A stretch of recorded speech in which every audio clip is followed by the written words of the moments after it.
Hello students, welcome to digital school. देखिए, voice का हम लोगों ने फ्यूचर इंडेफिनिट टेंस पढ़ लिया था और अब हम लोग उसके कुछ सेंटेंसेस की प्रैक्टिस करेंगे।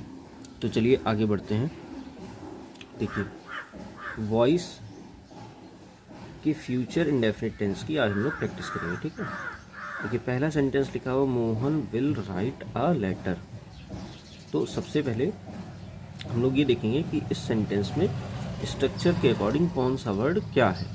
देखिए, सब्जेक्ट होता था स्ट्रक्चर में, तो वो हमारा मोहन हो गया। फिर उसके बाद में विल ऑब्लिक शेल में से एक हेल्पिंग वर्ब लगाते थे, तो हम लोगों ने विल लगा दिया। फिर उसके बाद में वर्ब की फर्स्ट फॉर्म राइट।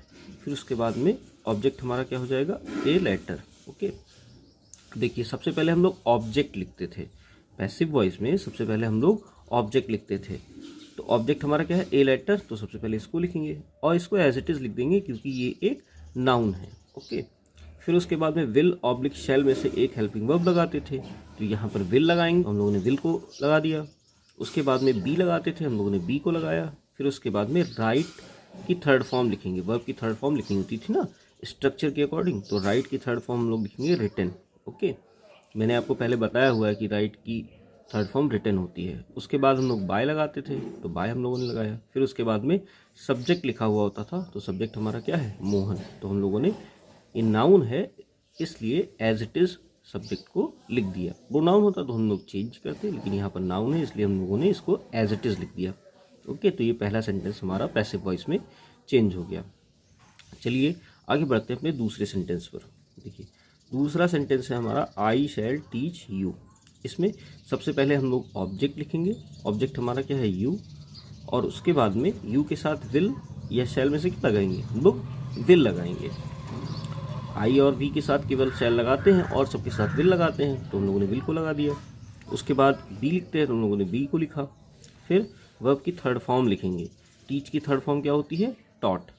टीच की तीनों फॉर्म्स मैं आपको बता देता हूँ। देखिए, फर्स्ट फॉर्म होती है टीच, सेकंड फॉर्म टॉट और थर्ड फॉर्म भी टॉट, तो इसलिए हम लोगों ने टॉट लिखा। उसके बाद बाय लगाते हैं, हम लोगों ने बाय लगा दिया। उसके बाद आई जो है इसका ऑब्जेक्टिव केस लिखेंगे। आई का ऑब्जेक्टिव केस क्या होता है, मी, वो हम लोग लिख दिया। तो इस तरह से दूसरा सेंटेंस भी हमारा पैसिव वॉइस में चेंज हो गया। देखिए, थर्ड सेंटेंस है हमारा you will not help me. ये हमारा निगेटिव सेंटेंस है। ओके, तो सबसे पहले हम लोग ऑब्जेक्ट लिखेंगे और ऑब्जेक्ट प्रोनाउन है इसलिए इसका सब्जेक्टिव केस लिखेंगे। तो मी का सब्जेक्टिव केस आई होता है, हम लोगों ने आई लिख दिया। फिर आई के साथ शैल लगाते हैं, हम लोगों ने शैल लगा दिया। उसके बाद निगेटिव सेंटेंस है तो नॉट लगाएंगे, फिर बी लगा देंगे। फिर वर्ब की थर्ड फॉर्म, हेल्प की थर्ड फॉर्म क्या होगी, हेल्प्ड। ओके, तो हम लोगों ने हेल्प लिख दिया, वर्ब की थर्ड फॉर्म लिख दी। उसके बाद में बाय लगाते हैं, हम लोगों ने बाय को लगा दिया। फिर उसके बाद में सब्जेक्ट लिखते हैं। सब्जेक्ट अगर नाउन है तो सब्जेक्ट एज इट इज़ लिख देंगे, और अगर प्रोनाउन है तो सब्जेक्ट का ऑब्जेक्टिव केस लिखेंगे। तो यहाँ देखिए, सब्जेक्ट हमारा क्या है, यू, और ये प्रोनाउन है तो इसलिए हम लोग इसका ऑब्जेक्टिव केस यूज़ करेंगे। तो यहाँ पर इसका हमने ऑब्जेक्टिव केस लिख दिया। तो इस तरह से तीसरा सेंटेंस भी हमारा पैसिव वॉइस में चेंज हो गया। ओके, अब चलते हैं अपने चौथे सेंटेंस की ओर। देखिए, चौथा सेंटेंस है हमारा he will not complete his work. Okay, तो इसमें सब्जेक्ट हमारा है ही, उसके बाद हेल्पिंग वर्ब हमारी है विल, उसके बाद निगेटिव सेंटेंस है तो नॉट लगा हुआ है। फिर वर्ब की फर्स्ट फॉर्म कंप्लीट, फिर उसके बाद ऑब्जेक्ट क्या है हमारा, हिज वर्क। तो पैसिव वॉइस में चेंज करने के लिए सबसे पहले हम लोग क्या लिखेंगे, ऑब्जेक्ट लिखेंगे। ऑब्जेक्ट नाउन है तो इसलिए इसको एज इट इज़ लिख देंगे, तो हम लोगों ने हिज वर्क लिख दिया। फिर उसके बाद में इसके साथ विल लगाएंगे, तो हम लोगों ने विल को लगाया। फिर नेगेटिव सेंटेंस है तो नॉट लगा दिया हम लोगों ने।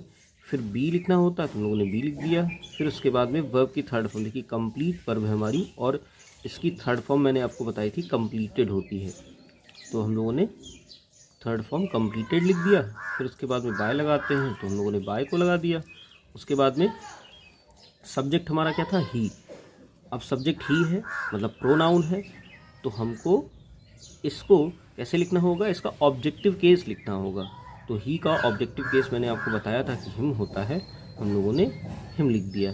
तो इस तरह से हमारा चौथा सेंटेंस भी पैसिव वॉइस में चेंज हो गया। अब चलते हैं अपने पांचवें सेंटेंस की ओर।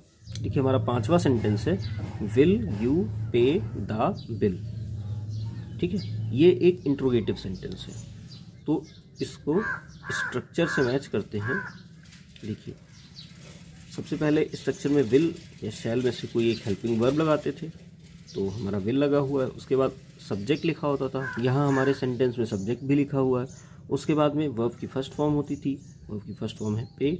फिर उसके बाद में ऑब्जेक्ट होता था, तो ऑब्जेक्ट हमारा क्या होगा, द बिल, और उसके बाद में क्वेश्चन मार्क। ओके, तो इसको पैसिव वॉइस में हमें चेंज करना है। कैसे चेंज करेंगे, स्ट्रक्चर के अकॉर्डिंग चेंज करेंगे। स्ट्रक्चर में हमारे विल ऑब्लिक शैल होता था पैसिव वॉइस में भी, तो विल ऑब्लिक शैल में से हम विल लिखेंगे, क्योंकि द बिल जो है हमारा ऑब्जेक्ट ये है, ठीक है, ये हमारा ऑब्जेक्ट है, तो इसलिए हम लोग क्या लिखेंगे, विल। अगर आई और वी होता तो हम लोग शैल का यूज़ करते, लेकिन यहाँ पर द बिल है हमारा ऑब्जेक्ट, तो हम लोगों ने क्या यूज़ किया, विल का यूज़ किया।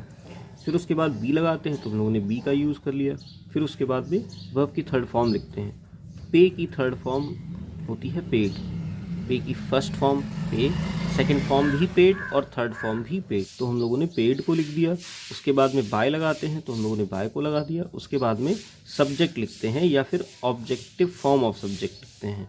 सब्जेक्ट हमारा क्या है, यू, और ये प्रोनाउन है, नाउन नहीं है, ये प्रोनाउन है, तो इसका ऑब्जेक्टिव फॉर्म लिखेंगे। और यू का ऑब्जेक्टिव फॉर्म क्या होता है, यू। उसके बाद इंट्रोगेटिव सेंटेंस है, तो हम लोगों ने क्वेश्चन मार्क लगा दिया। इस तरह से हमारा पांचवा सेंटेंस भी पैसिव वॉइस में चेंज हो गया। देखिए, मैंने आपको फ्यूचर इंडेफिनिट टेंस पढ़ाया, उसके बाद में उसके कुछ सेंटेंसेस की प्रैक्टिस भी करवा दी। मेरी आप लोगों से ये उम्मीद है कि आप लोग भी घर से प्रैक्टिस अपने आप से करें और रिवीजन करें, ताकि आप लोगों का ये जो टॉपिक है वॉइस, ये स्ट्रांग हो जाए। ओके, तो आज के लिए इतना ही। आगे मिलते हैं नेक्स्ट पार्ट में।